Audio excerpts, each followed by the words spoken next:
Boa noite a todos, meus irmãos, minhas irmãs, sejam todos bem-vindos a mais este estudo. Nós vamos agora nos preparar, fazer a nossa oração, a nossa elevação vibratória, agradecendo a oportunidade de estarmos aqui reunidos em nome de Jesus. Vamos nos sintonizando com toda a espiritualidade que nos envolve, os nossos mentores individuais, os mentores de nossa casa, aqueles que estão em nossos lares neste momento, que nos envolvam todas as nossas famílias, que possamos pedir a esses companheiros que façam a higienização e a limpeza de todo o ambiente, retirando as negatividades, socorrendo os nossos irmãos espirituais mais necessitados, que possamos nos envolver essa energia através do pensamento que seja direcionada àqueles a quem nós mais estimamos e mais desejamos o bem. Vamos elevar o nosso pensamento à nossa Mãe Espiritual, Maria de Nazaré, que nos envolva com sua luz, nos trazendo paz, serenidade, clareza aos nossos pensamentos, compreensão para o estudo desta noite, e que Maria nos traga com seu amor toda esta tranquilidade que nos permita continuar a jornada e a nossa caminhada de luz. Vamos elevando o pensamento ao nosso Mestre amado Jesus, com a gratidão de estarmos aqui reunidos mais uma vez e estudar o seu Evangelho de luz, que o Mestre com tanto amor nos dedicou, que possamos assimilar esses conhecimentos e colocá-los em prática em nossas vidas. E com Jesus, subimos até Deus Pai Criador e agradecemos por todas as bênçãos que temos em nossas vidas. E a Deus, nosso Pai, pedimos permissão para iniciar o estudo com a prece que Jesus nos ensinou. Pai nosso, que estais nos céus, santificado seja o vosso nome. Venha a nós o vosso reino. Seja feita a vossa vontade, assim na terra como nos céus. O pão nosso de cada dia nos dai hoje. Perdoai as nossas ofensas, assim como nós perdoamos a quem nos tem ofendido. E não nos deixeis cair em tentação, mas livrai-nos de todo mal. Que assim seja.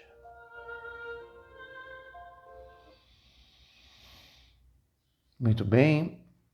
Mais uma vez, agradecemos por este momento de estarmos reunidos aqui presentes e vamos dar continuidade aos nossos estudos doutrinários do Evangelho segundo o Espiritismo.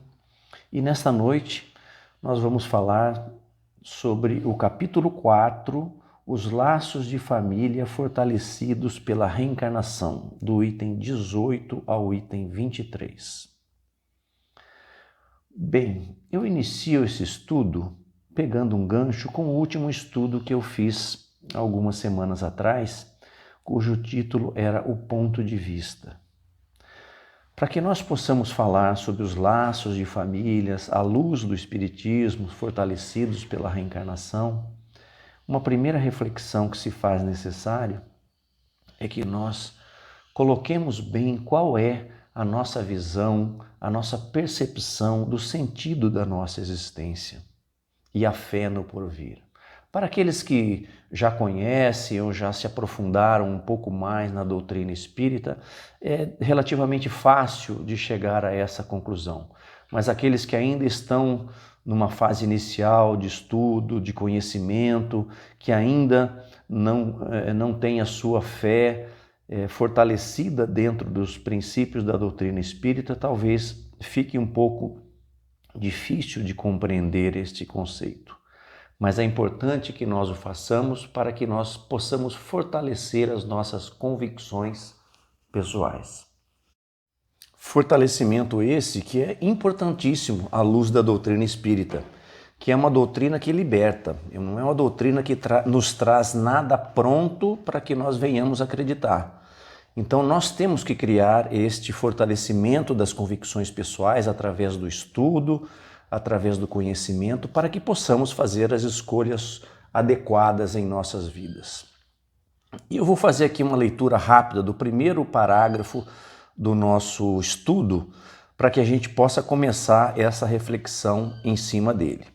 Diz assim: a reencarnação fortalece os laços de família, ao passo que a unidade da existência os rompe. Os laços de família não sofrem destruição alguma com a reencarnação, como o pensam certas pessoas. Ao contrário, tornam-se mais fortalecidos e apertados. O princípio oposto, sim, os destrói. Então vamos refletir sobre isso. A unidade da existência a que ele se refere seria aquela de que o espírito é criado junto com o corpo e deixa de existir com a morte deste. E quando ele diz que algumas pessoas pensam que essa destruição dos laços ocorrerá com a multiplicidade de vidas, ou seja, a justificativa que se dá é que se um espírito vem por várias e várias reencarnações, cada vez tendo famílias diferentes, ele vai ter destruídos os laços os laços que ele fez com a primeira família, vamos dizer assim, também é errado. É um conceito que nos mostra que está sendo distorcido, principalmente, aquilo que Jesus nos ensinou, que é a grande fraternidade universal, que é a grande família universal de todos os espíritos. Mas os laços de família na nossa sociedade, eles têm alguns aspectos culturais que nós devemos levantar também. Primeiro, vamos fazer uma analogia entre os animais e o homem. Os animais agem basicamente por instintos, são os seres irracionais da criação.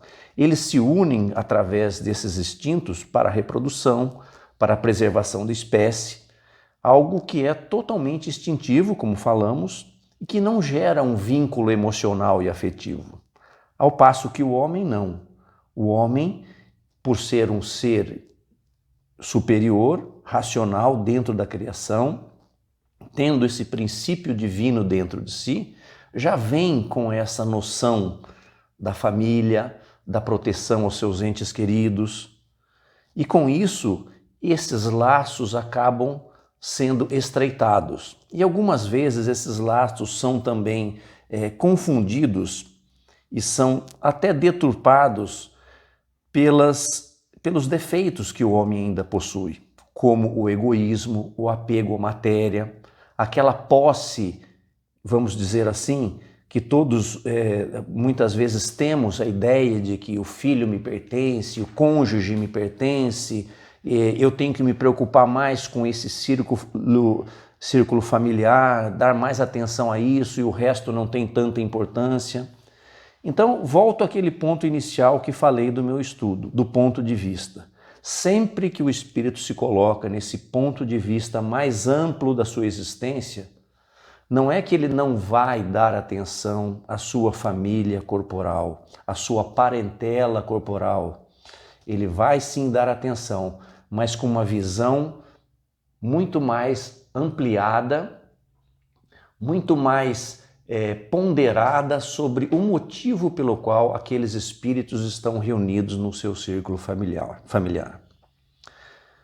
Ora, se o Espiritismo nos ensina que nós ainda vivemos num mundo de provas e expiações, em que todos os que estão aqui vinculados ainda têm necessidade evolutiva, de aprendizado, de resgate, de uma série de dificuldades pelas quais ainda devemos passar para superar as nossas paixões inferiores. Se o Espiritismo nos ensina isso, é lógico nós inferirmos que nesses círculos de aprendizado, que é a família carnal, nós vamos nos reunir muitas vezes com alguns espíritos com os quais nós precisamos eliminar essas diferenças de outras vidas, vamos dizer assim. lapidar as nossas relações de forma a que nós possamos juntos evoluir.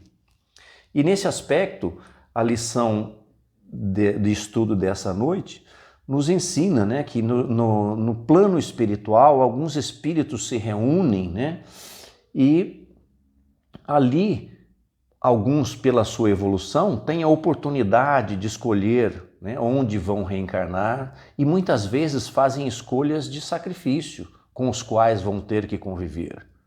Outros já não têm essa oportunidade e são muitas vezes compulsados a reencarnar nessas famílias, nesses círculos familiares. Mas isso faz parte desse grande projeto de evolução espiritual.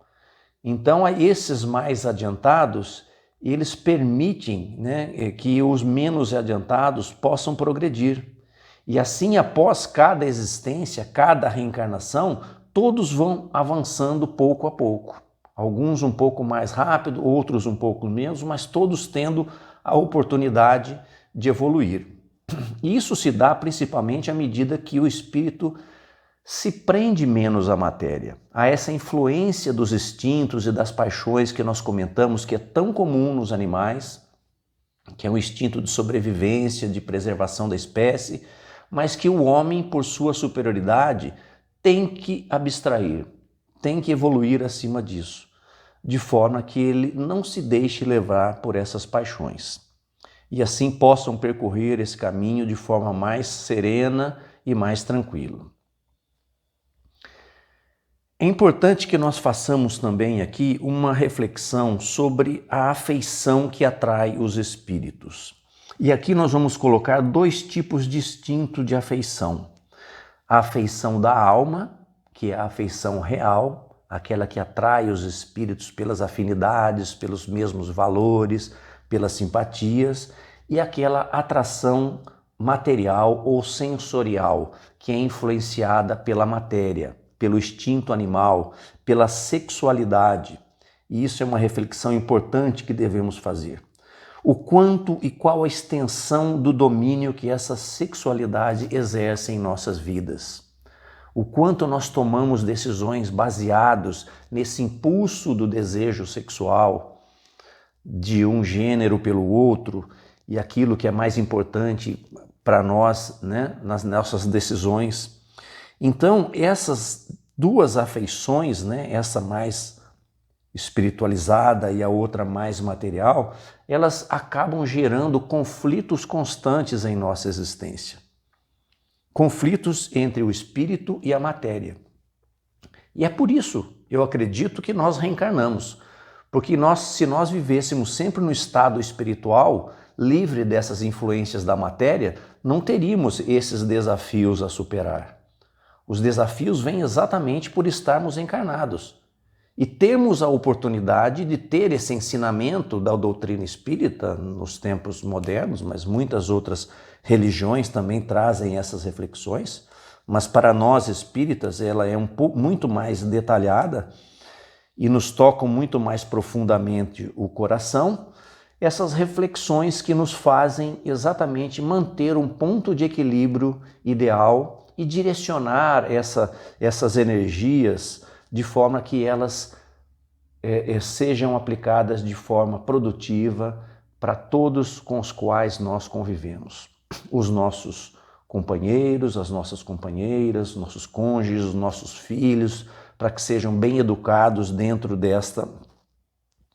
desta doutrina, né? Para que nós possamos compreender que sim, devemos dar bastante atenção a esses laços que nos unem dentro da família carnal, mas devemos enxergar a todos da mesma forma. E aí vem uma questão muito importante nesse tema. Isso quer dizer que nós devemos ter menos afeto pelos nossos familiares? Não. Devemos ter mais compaixão e fraternidade por toda a humanidade e por todas as pessoas. Ter menos apego material no sentido da posse por esses nossos familiares. Apego no sentido que nós não somos donos, não somos propriedade dos nossos pais, dos nossos filhos, né?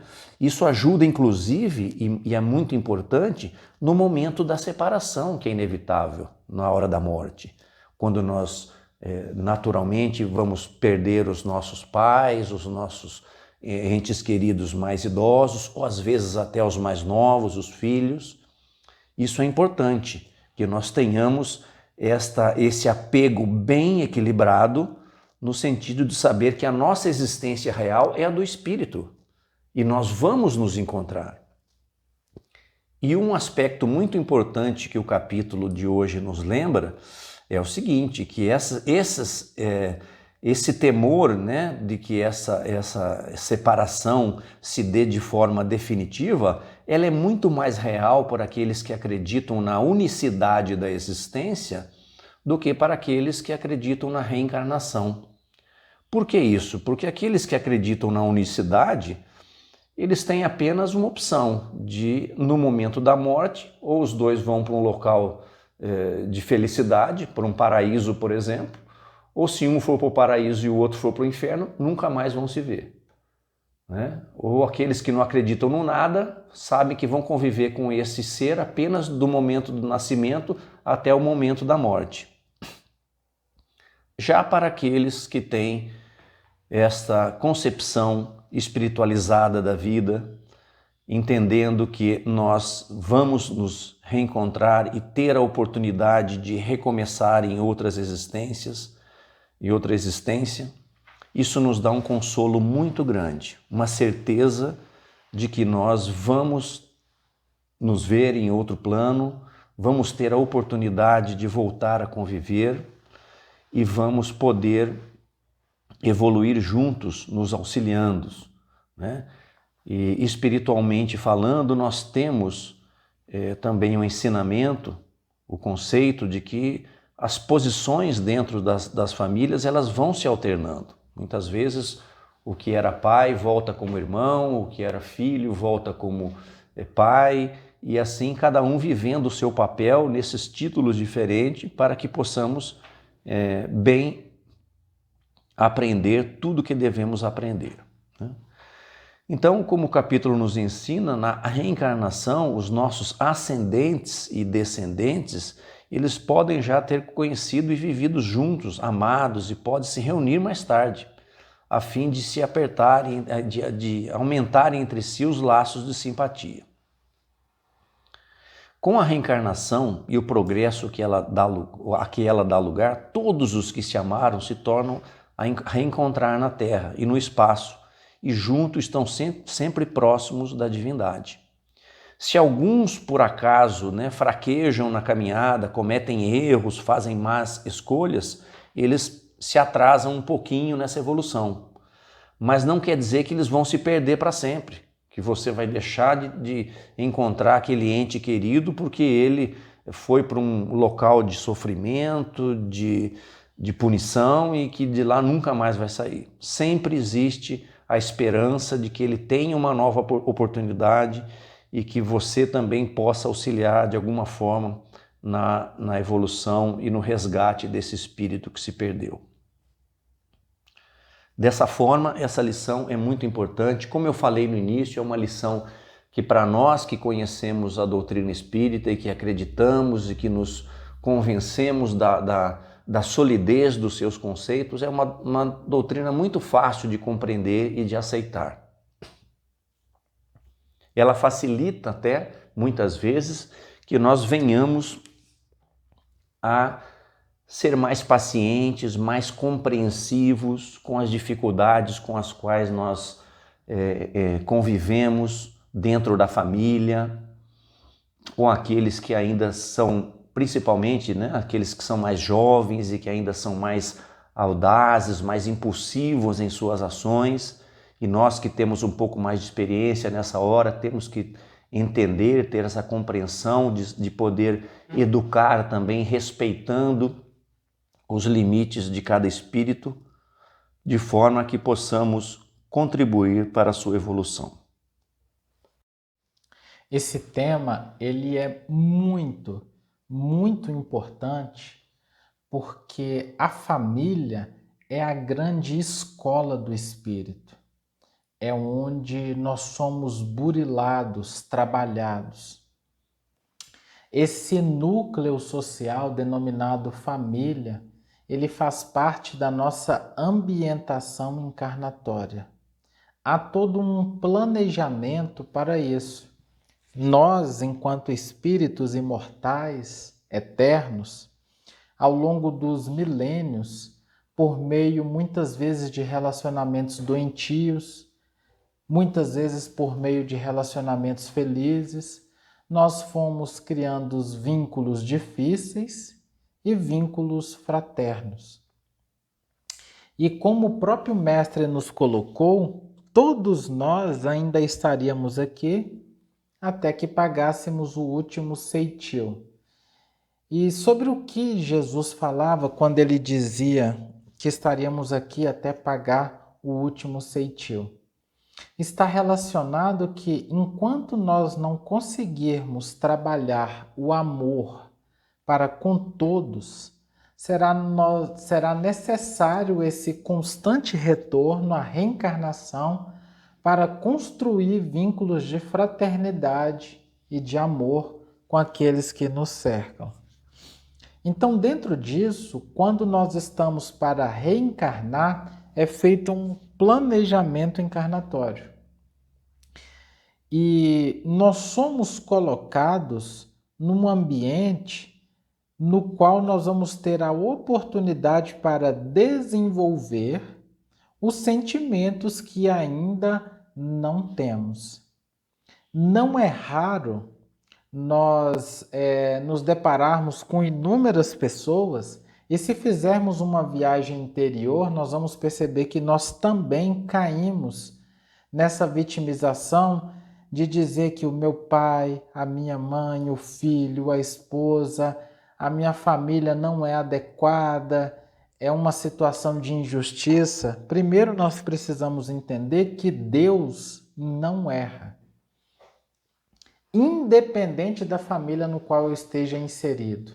Até numa situação mais difícil, no qual eu tenha sido deixado por um pai ou por uma mãe, em qualquer cenário que se configure, eu preciso sempre me perguntar: o que é que eu preciso aprender com esta situação? O que esse ambiente, essa estrutura familiar, o que toda essa constelação no qual eu estou inserido veio me ensinar? Qual sentimento eu estou sendo convidado a desenvolver que eu ainda não tenho? É fundamental em qualquer situação que eu sempre realize essa viagem para dentro de mim. Via de regra, nós ficamos estacionados em encontrar o erro no outro. Até mesmo numa situação dessa de abandono ou de pais extremamente difíceis, nós precisamos nos questionar: por que é que aquele pai não me quis? Por que é que aquela mãe tem dificuldade de convivência comigo? Quem eu fui? Que espírito fui eu em outros momentos para ter construído esses laços de maneira que agora, numa outra roupagem, esses sentimentos de repulsa ainda permanecem? Porque na reencarnação nós podemos até não ter acesso às memórias do passado, mas o sentimento ele vibra dentro de nós. Nós nunca podemos nos vitimizar. Sempre é fundamental que nós façamos essa viagem interior para buscar compreender, para buscar sentir o porquê de tudo aquilo, quem eu fui, o que dentro de mim ainda reverbera, que faz com que esses irmãos queiram se afastar. Nós compreendemos que é uma abordagem bastante desafiadora, mas ela é libertadora, porque a lei divina, ela tem caráter educativo e não punitivo. As provas, elas se repetem até o momento que nós aprendemos. É comum a gente achar que as provas estão aí para nos punir. Não é isso. As provas, elas têm caráter educativo, porque a espiritualidade superior, ela busca nos auxiliar, ela busca nos trazer por inúmeras fontes o conhecimento da verdade. Às vezes é um amigo, uma situação, mas comumente a gente vai recalcitrando, a gente não aceita, de tal maneira que nós escolhemos passar pela dor para nos conscientizar. E é quando acontecem esses encontros difíceis na família. Porque ao longo dos séculos nós fomos estabelecendo relacionamentos difíceis que por nós mesmos nós fugiríamos dessa oportunidade de refazer caminhos. É quando de maneira extremamente sábia a espiritualidade maior nos coloca todos juntos. E mesmo dentro desse contexto social de pai, mãe, filho, a gente vê inúmeros exemplos de pessoas que abandonam o compromisso. Nós vemos inúmeros exemplos de abortos, de desprezo, de abusos. Nós vemos inúmeras situações complicadíssimas e nós só vamos postergando e complicando ainda mais a nossa estrutura perispiritual. Porque todas as vezes que a gente pensa, age ou sente contrário à lei de amor, que a gente age na violência, que a gente age na agressão, no abandono, na indiferença, no egoísmo, eu só penso em mim, nós vamos estar construindo para nós mesmos situações dificílimas, complicadíssimas. É necessário que a gente alargue o nosso olhar, que a gente consiga expandir a nossa percepção e passemos a viver enquanto espíritos, com uma visão muito mais ampla. Não essa visão reduzida de que eu nasci nessa vida e ao desencarnar nada mais existe. Eu não nasci agora, eu não surgi agora. Eu, espírito, eu sou imortal. E no meu desencarne, a vida não acaba, ela continua como ela já vem vindo de milênios. Esse olhar, essa percepção muda tudo e passa a nos dar força, coragem para a gente enfrentar e lidar com os desafios e os resgates necessários da experiência familiar da maneira correta, que é da maneira aos olhos do Espírito, aos olhos das leis divinas. Nada nos acontece por acaso. Nada que acontece em nossa existência é fruto de um fato fortuito qualquer. Tudo quanto acontece em nossas vidas é a partir das nossas próprias construções, dos nossos próprios pensamentos e sentimentos ao longo dos milênios. Portanto, é fundamental que a gente pare agora, todos nós, por mais desafiador que pareça, que a gente olhe os nossos pais, irmãos, filhos, todo esse centro da nossa família, e enxergue ali a oportunidade bendita para a libertação de mim mesmo. Por que é que eu estou nessa ambientação encarnatória? Por que eu estou experienciando essa injunção? Por que tenho esse pai, essa mãe? Por que estou passando pelo que estou passando? E o caminho é sempre um só: amar. O que os outros fazem é problema deles, mas o que nós fazemos é responsabilidade nossa. E o caminho é sempre o amor e a prática do bem. Mesmo que os meus familiares não me compreendam, mesmo que eles me deixem de lado, ajam com indiferença, com apontamentos, críticas, violências, abandonos, não importa. Importa aquilo que nós vamos decidir fazer a partir de então. Assumir a responsabilidade desse vínculo, a responsabilidade espiritual e dar o alimento ao espírito. E dar o alimento ao espírito não significa dar o alimento da carne, o alimento da matéria, que nós confundimos em dar tudo, em dar dinheiro, não. Dar o alimento do espírito é o que aqueles que estão ao meu redor precisam de mim para que eles possam crescer em espírito. O que o meu filho precisa de mim para ele crescer em espírito? Às vezes ele precisa de um não. Às vezes ele precisa de experienciar uma necessidade. Às vezes ele precisa de um pulso firme, às vezes ele precisa de muito acolhimento. Cada um de nós, visitando a própria consciência, encontrará com clareza o que é necessário para o nosso crescimento espiritual.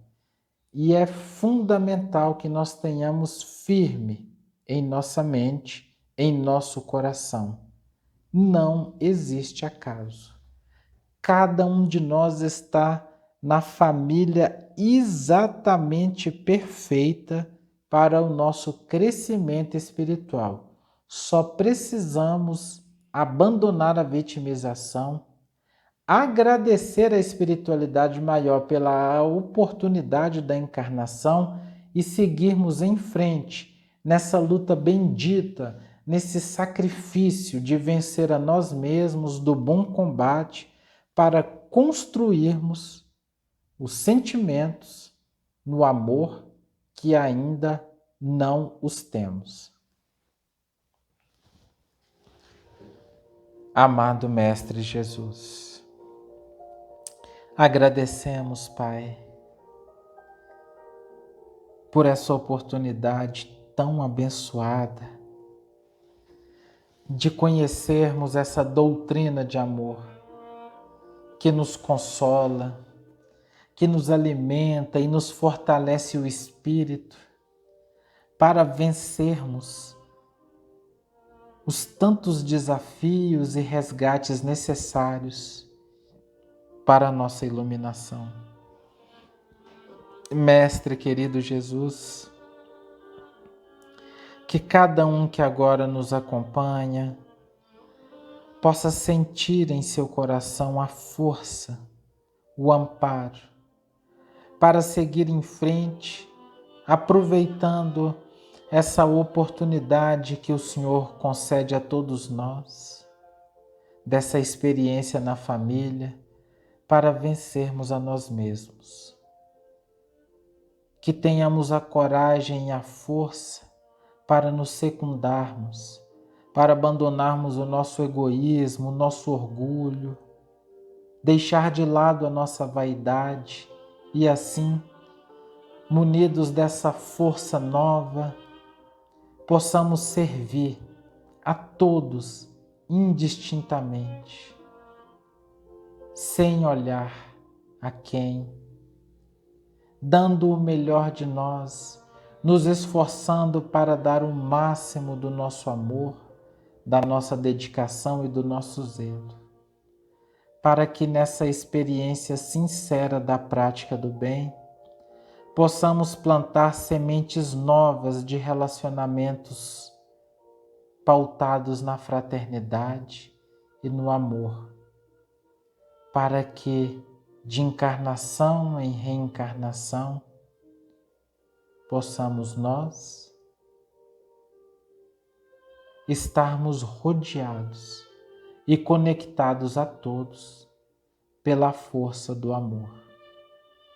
Que seja feita a tua vontade na vida de todos nós e que essa pandemia seja para cada um de nós um convite bendito para que, em retornando aos lares, possamos aproveitar essa chance que o Pai nos concede de refazer os caminhos no amor, na paciência, na renúncia e no servir integral.